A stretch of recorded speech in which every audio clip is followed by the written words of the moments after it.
సమర్థ సద్గురు శ్రీ సాయినాథాయ నమ. శ్రీ సాయి లీలామృతము అధ్యాయం 17. ఉపదేశాలు 2. అనుగ్రహ బలము.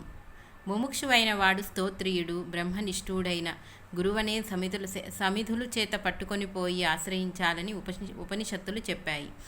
ఆ గురువు నిరతాగ్నిహోత్ర పరాయణుడిగా కూడా ఉండాలని దీని భావం. బ్రహ్మనిష్ఠుడు ఎక్కడో ఒకరైనా దొరకవచ్చు, స్తోత్రియులెందరో దొరకవచ్చు, నిరతాగ్నిహోత్ర పరాయణులు కూడా ఎక్కడో ఒక్కరైనా దొరకవచ్చు. కానీ ఈ 3 లక్షణాలు గల సద్గురువు దొరకడం ఎంతో కష్టం. ఈ కాలంలో అది దాదాపు అసంభవమనే చెప్పాలి. శ్రీ సాయి అట్టివారే.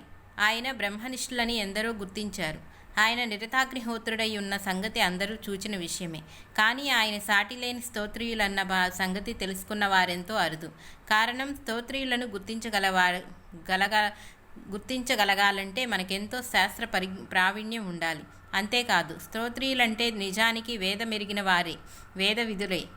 మహాపతివ్రత తన సౌందర్యాన్ని, ప్రేమను సంపూర్ణంగా తన భర్తకు మాత్రమే ఏకాంతంలో ఎలా సమర్పించుకుంటుందో, అలానే వేదం కూడా అర్హుడైన వాడికే తన అర్థమంతటినీ తెలియనిస్తుందని వారే వేద విధులనే వేదమే చెప్పింది. బాబా అలాంటి వారే. ఆయనకు ముస్లింలకు వేదమైన ఖురాను మాత్రమే కాక వేదం కూడా తన జ్ఞాన సంపదను అంతటినీ సమర్పించింది. కొందరు దక్షిణాది బ్రాహ్మణులు దేశ సంచారం చేస్తూ వేద పండితులను సాయి ఘనంగా సత్కరిస్తారని విని షిరిడీ చేరారు. సాయి ముస్లిం వలె ఉండటంతో ఆయనను నమస్కరించక వాళ్ళు ప్రత్యామ్నాయ పద్ధతిన నేల మీద పిడికల నుంచి భగవంతుని పాదాలను భావించి నమస్కరించి వేదం చదవను ఆరంభించారు. కానీ ప్రతిసారి మధ్యలో మంత్రం మరిచారు. అప్పుడు బాబా నవ్వి వారికి ఆ మంత్రం అందించేసరికి వారు ఆశ్చర్యపోయారు. అప్పుడు బాబా కొంటెగా నవ్వి, మీరు ఎవరికి నమస్కరించారో వారి నుండే కానుక పొందండి అన్నారు. భగవతానుగ్రహం పొందటానికే వేదం చదవాలి కానీ లౌకికమైన కానుకల కోసం కాదని వారి భావం. తర్వాత వారిని బాబా ఘనంగా సత్కరించి పంపారు. అసలు అనుగ్రహించవలసింది వారేగా. సద్గంధ పఠన కూడా సద్గురువుని అనుగ్రహం వలనే సార్థకమవుతుంది. అనుగ్రహానికే భక్తే సాధనం కానీ యుక్తి కాదు.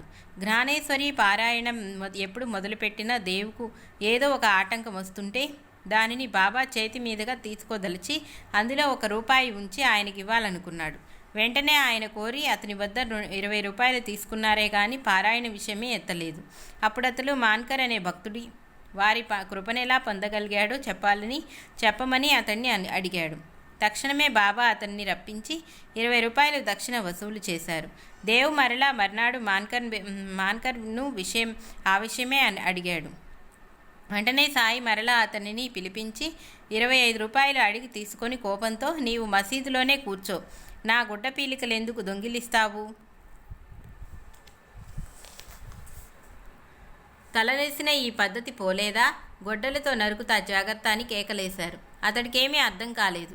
నాటి మధ్యాహ్నం బాబా అతడితో ప్రేమగా గుడ్డ పీలికల విషయం చెప్పి, నిన్ను బాధ పెట్టానా?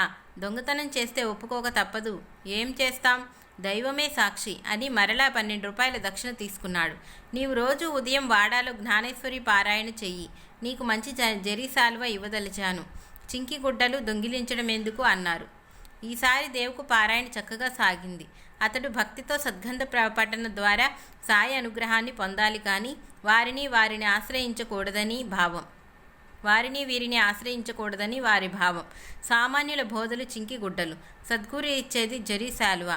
దానిని పొందాలంటే దాన్ని ఇవ్వగల వారినే అడగాలి. ఎవరి సంస్కారానికి తగిన ఉపదేశం వారికి ఇవ్వగలగటమే సద్గురు యొక్క ప్రత్యేకత. లేకుంటే లెక్కలు మీరిన సద్గంధాలే మానవులందరికీ మోక్షం ఇచ్చి ఉండేది కదా. ఎంతటి వైద్య గ్రంథమైన సమర్థుడైన వైద్యునితో సమానం కాదు కదా. బాబా ఒకరోజు నానాసాహెబ్ నిమోర్కర్తో, కాక నీవు రోజు భాగవతం చదువురాదా అన్నారు. చదవాలనే ఉన్నది, కానీ నాకు సంస్కృతం రాదు అని అన్నాడు నిమోర్కర్. పర్వాలేదు, ఈ మసీదు తల్లే నేర్పుతుంది చదువు అన్నారు. అతడు అలాగే ప్రారంభించాడు. కొద్ది కాలానికి అతడికి ఆ గ్రంథం అర్థమై దీక్షిత్, జోగ్ మొదలైన పండితులకు కూడా జటిలమైన శ్లోకాలు వివరించగలిగేవాడు. తన పాండిత్యం గురించి అతనిలో అహంకారం తలెత్తిందో ఏమో. కొన్నాళ్ల తర్వాత అతన్ని ఇతరులు చెప్పేందుకు మనమెవరం? దానివలన మనలో అహం బలపడుతుంది అని వారించేవారు సాయి. ప్రతివారు నిమోర్కర్ వల్లనే సద్గ్రంథాలు అర్థం కావటానికి సాయి వంటి సద్గురువుని కృప పొందాలి. దాసగణుకు ఈశావాస్యోపనిషత్తు సరిగ్గా అర్థం కాలేదు.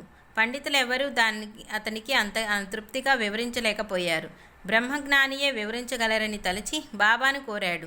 సాయి, ఇందులో కష్టమేముంది? తిరిగి వెళ్ళేటప్పుడు కాకా దీక్షిత్ ఇంటిలో పనిపిల్ల నీ సందేహం తీరుస్తుంది అన్నాడు.